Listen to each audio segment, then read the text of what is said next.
दोस्तों स्वागत है एक बार फिर से आपके अपने एजुकेशन चैनल यूट्यूबर डे में। तो दोस्तों समसामयिकी का चौथा पार्ट जो है ये है अपने फरवरी 2020 का। दोस्तों इससे पहले हम लोग 3 पार्ट फरवरी के और 6 पार्ट जो है वो जनवरी के कर चुके हैं, और उनमें से कोई भी एक पार्ट या सारे ही पार्ट आपने नहीं देखे हैं तो पूरा एक साल का आप करंट अफेयर हम जो है कवर करने वाले हैं। और उन पार्ट्स को पहले आप देख लीजिए, और उसके लिए आपको कहीं नहीं जाना है, डिस्क्रिप्शन में जो उनके लिंक्स मिल जाएंगे वहाँ से आप देख लीजिएगा। तो दोस्तों ये आपको पता ही है अपनी नई सीरीज़ है अपने चैनल की, जिसमें मैं पूरे साल का करंट अफेयर जो है वो कवर करने वाला हूँ। जून से आगे हम जैसे जैसे समय बढ़ता जाएगा हम कवर करते चले जाएंगे, लेकिन जब तक जून में है तब तक जो है हमें अभी फरवरी तक का ही कंप्लीट हो जाएगा, फिर मार्च अप्रैल मई का भी कर लेंगे और जून के एंड में जून का भी कर लेंगे दोस्तों। तो ऐसे करके हम लोग आगे बढ़ने वाले हैं। तो दोस्तों इस चौथे भाग को करते हैं प्रारंभ। साल 2019-20 हेतु भारतीय वाणिज्य और उद्योग महासंघ यानी कि FICCI के नवीनतम अध्यक्ष के रूप में किसे चुना गया है? संदीप सोमानी, संगीता रेड्डी, देवेश श्रीवास्तव, वाहिका शर्मा। तो FICCI के जो नवीनतम अध्यक्ष बनी हैं वो हैं संगीता रेड्डी। अगले क्वेश्चन तरफ बढ़ते हैं। हाल ही में हैदराबाद के सरदार वल्लभ भाई पटेल राष्ट्रीय पुलिस अकादमी का निदेशक किसे नियुक्त किया गया है? देवेश श्रीवास्तव, अतुल कर्णवाल, श्रीधर पात्रा या फिर विजय कुमार। तो दोस्तों वो है अतुल कर्णवाल, जिन्हें हैदराबाद के सरदार वल्लभ भाई पटेल पुलिस अकादमी है वहाँ का जो है निदेशक नियुक्त किया गया है। 1988 बैच के IPS अधिकारी अतुल कर्णवाल CRPF के अपर महानिदेशक के रूप में भी कार्य कर चुके हैं। अगले क्वेश्चन तरफ बढ़ते हैं। विश्व ब्रेल दिवस कब मनाया जाता है? 1 जनवरी, 4 जनवरी, 11 जनवरी या फिर 28 जनवरी को? तो विश्व ब्रेल दिवस दोस्तों जो है वो 4 जनवरी को मनाया जाता है। ब्रेल लिपि के जनक जो हैं वो फ्रांस निवासी दृष्टिहीन शिक्षक लुई ब्रेल थे, जिन्होंने 1824 में केवल 15 साल की उम्र में ही इस लिपि का निर्माण कर लिया था। ब्रेल के जन्म दिवस पर सन 2019 में सबसे पहले ब्रेल दिवस मनाया गया।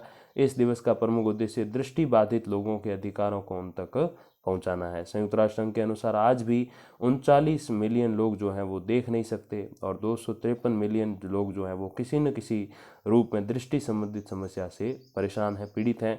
यूनाइटेड नेशन ऑर्गेनाइजेशन यानी कि संयुक्त राष्ट्र संघ की महासभा ने 6 नवंबर 2018 को इस संबंधित प्रस्ताव पारित किया था कि ऐसे कोई हमें दिवस मनाना चाहिए। अगले क्वेश्चन पर बढ़ते हैं। सिनेमा जगत के सबसे प्रतिष्ठित पुरस्कार 77वें गोल्डन ग्लोब अवार्ड में सम्मानित सर्वश्रेष्ठ अभिनेता का पुरस्कार किसे दिया गया है? रामी मालिक, ड्वेन जॉनसन, जॉकिन फोनिक्स या फिर लियोनार्डो डी कापरियो। तो दोस्तों वो है अवार्ड जॉकिन फोनिक्स को दिया गया, जो कि जोकर फिल्म में है। दोस्तों जोकर फिल्म की बात करूं तो एक द डार्क नाइट नाम करके शायद मूवी है, उसमें भी जो जोकर का कैरेक्टर प्ले किया था वो बहुत ही महान एक्टर थे, लेकिन अब वो हमारे बीच में नहीं। लेकिन दोबारा जोकर नाम से ही एक अलग फिल्म बनाएगी, उसमें जो जोकर का कैरेक्टर प्ले किया वो किया जॉकिन फोनिक्स ने, जो कि काफ़ी अच्छी मूवी है, आपको देखनी चाहिए। तो दोस्तों उन्हें सर्वश्रेष्ठ अभिनेता बनाया गया है, जो ये अंतर्राष्ट्रीय लेवल का ये अवार्ड है। और देखिए दोस्तों वो सर्वश्रेष्ठ अभिनेता, जो कि मुझे बहुत अच्छा लगा सुनकर। सर्वश्रेष्ठ अभिनेत्री रेनी जेलवेगर, जो कि जूडी फिल्म से थी। सबसे अच्छी फिल्म जो 1917 ये फिल्म का नाम है।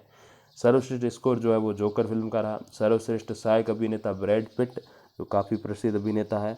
1944 से प्रदान की जा रहे इन पुरस्कारों हेतु 93 सदस्यीय पत्रकारों का एक समूह होता है, जो 1 जनवरी से 31 दिसंबर के बीच किए गए प्रदर्शनों के बीच वोट करके ये पुरस्कार प्रदान करते हैं। तो दोस्तों कोई वहाँ पर सिफारिशें नहीं चलती, कोई परिवारवाद नेपोटिज्म जो है नहीं चलता, जैसे इंडियन पुरस्कारों में जो चलता है ना वैसे नहीं चलता वहाँ पे।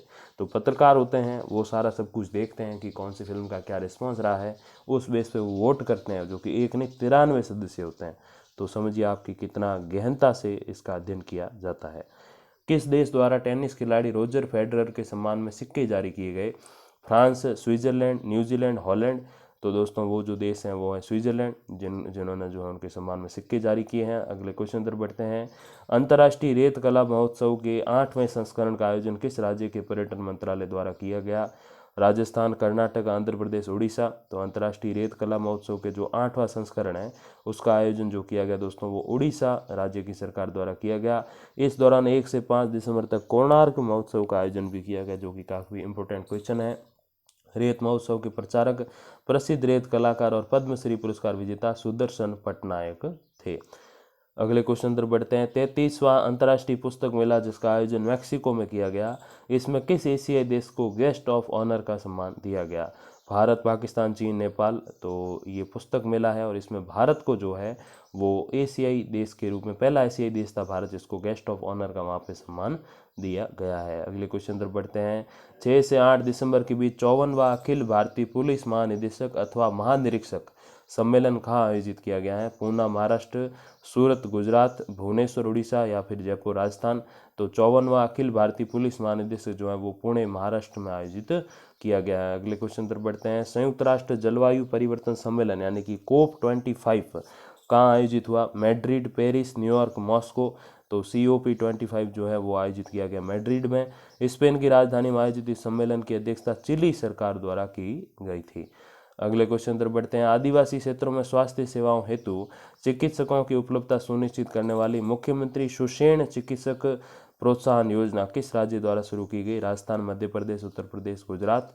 तो मुख्यमंत्री सुषेण चिकित्सक प्रोत्साहन योजना जो है वो मध्य प्रदेश के द्वारा आरंभ की गई। विधवाओं हेतु ऋण पर सब्सिडी देने की योजना किस राज्य द्वारा शुरू की गई?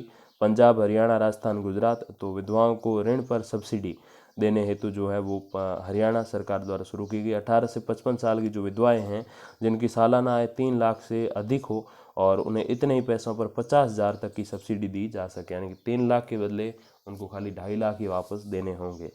अगले क्वेश्चन तरफ बढ़ते हैं। राष्ट्रीय सड़क परिवहन और राजमार्ग मंत्रालय द्वारा पार्किंग हेतु फास्टैग का उपयोग करने हेतु पायलट प्रोजेक्ट की शुरुआत किस हवाई अड्डे से की गई? तो फास्टैग का आमतौर पर प्रयोग होता है टोल टैक्स पे टोल भरने के लिए, ताकि जल्दी जल्दी भरा जा सके। उसमें अलग अकाउंट बना के पैसे ऐड किए जाते हैं और कार्ड होता है उसमें, तो उस हिसाब से उसके लिए। लेकिन हवाई अड्डे पे पार्किंग में गाड़ी लगा रहे हैं वहाँ से जो है फास्टैग से पेमेंट करना, तो ये शुरुआत किस हवाई अड्डे से की गई? नई दिल्ली, जयपुर, हैदराबाद, उदयपुर। तो दोस्तों ये हैदराबाद से की गई है। इसकी परिकल्पना जो है फास्टैग 2.0 यानी कि 1.0 जो है वो तो टोल टैक्स पे पेमेंट करने हेतु है, टोल भरने हेतु। ये 2.0 जो है ये जो है पार्किंग में पैसा देने हेतु भी है। इसके साथ ही ईंधन भुगतान यानी कि आप पेट्रोल डीजल भरवाते हैं, कहीं पे गैस भरवाते हैं, तो उसके रूप में भी इसका पैसा पे कर सकते हैं। 2 दिसंबर 2019 को प्रारंभ मिशन इंद्रधनुष 2.0 का संबंध किससे है? सघन वृक्षारोपण से, सघन नसबंदी से, सघन टीकाकरण से, या फिर इनमें से कोई नहीं। तो मिशन इंद्रधनुष 2.0 जो है वो सघन टीकाकरण से संबंधित है। 27 राज्यों के 272 जिलों में 12 गंभीर बीमारियों हेतु जिसमें टीबी, टिटनेस, पोलियो शामिल हैं, उससे बचाव हेतु टीकाकरण इसका प्रमुख उद्देश्य है। प्रथम अभियान 2017 में चलाया गया जिसका प्रारंभ माननीय PM मोदी ने किया था दोस्तों। तो जो बड़ी बड़ी बीमारियां होती है जिसके कारण माँ या जो बच्चा होता है उसमें से किसी की मृत्यु ना हो जाए, इसके लिए ये जो है अभियान शुरू किया गया और इसके अंतर्गत जो है बहुत सारी महिलाओं को और बच्चों को कवर करना है, इसलिए इसको सघन टीकाकरण अभियान कहते हैं। अगला क्वेश्चन है। भारत और नेपाल के बीच दिसंबर 2019 में आयोजित 14वां संयुक्त सैन्य अभ्यास है जो उसका क्या नाम है? हैंड इन हैंड, अभ्यास इंद्र, सूर्य किरण, या फिर इनमें से कोई नहीं। तो दोस्तों वो है सूर्य किरण। अब दोस्तों क्वेश्चन ये बनता है कि हैंड इन हैंड और अभ्यास इंद्र जो है वो किन किन के बीच है? तो दोस्तों इनके बारे में विस्तार से पढ़ा चुका हूँ जनवरी वाले करंट अफेयर में। बहुत गहराई से हमने जाना था कि कौन से नंबर का किस किस के कौन से देश इसमें हिस्सा ले रहे हैं, कहाँ कहाँ आयोजित तो हो चुका है। तो वो अगर आप नहीं भी देखा तो कोई बात नहीं, मैं यहाँ बता देता हूँ। तो हैंड इन हैंड जो है वो भारत और चीन का सैन्य अभ्यास है। अभ्यास इंद्र जो है वो भारत और रूस की सेनाओं का सैन्य अभ्यास है। अगले क्वेश्चन तरफ बढ़ते हैं दोस्तों। यात्रियों को प्रदूषण रहित स्वच्छ हवा उपलब्ध करवाने हेतु किस रेलवे स्टेशन पर जो है ऑक्सीजन पार्लर की व्यवस्था शुरू की गई है? नासिक, भुवनेश्वर, मारवाड़ जंक्शन या फिर फुलेरा। तो दोस्तों ऑक्सीजन पार्लर जो बनाया गया वो नासिक रेलवे स्टेशन महाराष्ट्र में बनाया गया है। नासा द्वारा निर्मित मॉडल को आधार मानकर जो है स्टेशन पर लगभग 1500 पौधे लगाए गए। तो दोस्तों ये ऑक्सीजन पार्लर जो है वो क्या है? बहुत सारे ऐसे पेड़ पौधे लगाना जो कार्बन डाइऑक्साइड को खींच लेते हैं और ऑक्सीजन को छोड़ते हैं, तो उसको जो है ये कहा गया है अपने ऑक्सीजन का जो है पार्लर दोस्तों। तो अगले क्वेश्चन तरफ बढ़ते हैं। एग्जाम वॉरियर्स पुस्तक के रचयिता कौन है? रामनाथ कोविंद, नरेंद्र मोदी, अमित शाह, राहुल गांधी। तो एग्जाम वॉरियर्स जो पुस्तक है उसके रचयिता है श्रीमान नरेंद्र मोदी जो कि भारत के वर्तमान PM है।